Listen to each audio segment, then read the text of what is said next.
Now, to discuss it all, let's bring in Politico White House reporter Josh Dawsey. Thanks for joining us. Thanks for having me.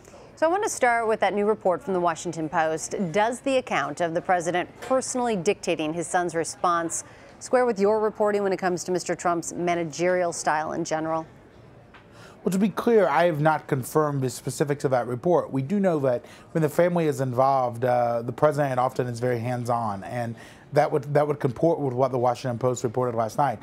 We do know that President Trump was involved in the crafting of a statement on Air Force One, and he was talking to advisors about the statement. I have not been able to independently confirm that he personally dictated every word of it, but we certainly know that he was involved in it. So do you have more questions about that meeting?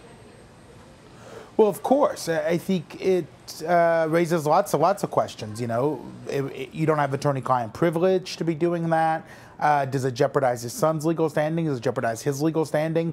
You know, if the president was personally involved in the cover-up of a meeting, could Special Counsel Mueller investigate that as well? I think there are a lot of rich veins that this opens in the investigation.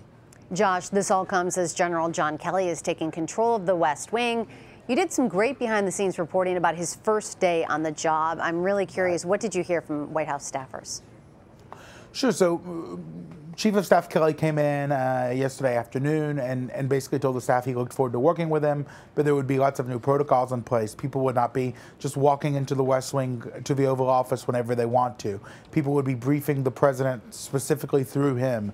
Information would be going through him. Everyone, including Jared Kushner and Ivanka Trump, would report to him. He basically wanted to put more of a hierarchical military command, and he told the staff, listen, the president's told me he supports this. Lots of observers and even some of President Trump's friends have wondered out loud and privately how long this will last. But for now, Chief of Staff Kelly basically said, I am in charge and you'll listen to me or else. When it comes to Ivanka Trump and Jared Kushner, do you think they will continue to report to him? I mean, how long will that last? Well, it's hard to say. Folks close to both of them are telling us that. They're saying they want Chief of Staff Kelly to be successful. They're willing to do whatever it takes to help him succeed.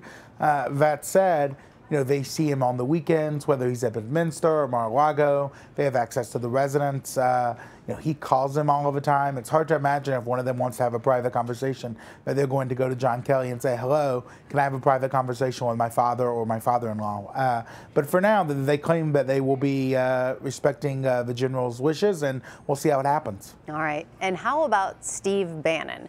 Where does he fit into this power shift?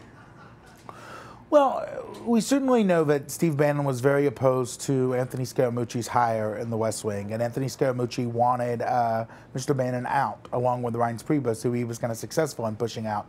But he was unsuccessful, and Steve Bannon's still there. We know Mr. Bannon has a relationship with John Kelly. They've worked together over the years. They also worked together while Kelly was at DHS on the travel ban and on various immigration issues. So I think if Anthony Scaramucci would have stayed around, Steve Bannon's fate may have been perilous. I think right now maybe it's a little less perilous, but because this is Donald Trump's White House, I would not want to make too many conclusions because it's only 11 a.m. You don't make too many conclusions. Lastly, Josh, we've learned that Attorney General Jeff Sessions will hold a news conference on Friday to address ongoing leak investigations. What is the state of his relationship with the president right now? Things seem to have calmed a little. I still think the president is frustrated with Sessions, but you know, he's moved on to Scaramucci and a new attorney general, and you know, the president is expected to head out for a couple of weeks to New Jersey soon, and I think Jeff Sessions is hoping that things just calm down, that he can stay out of the president's hair. And he's actually, I think, trying to appease the president, assuage the president. He's saying, you know, I'm looking into leaks like you want. I'm running my department like you want. You know, we have a lot of the shared goals, and you have to get over this you know, recusal back in March or April at this point. It's been several months now, but whether that happens or not, it's unclear.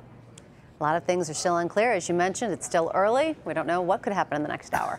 Well, if you say you know what's going on in the president's mind, then it's a dangerous place to be. So, all right, Politico's Josh Dawsey, we appreciate the time. Thank you.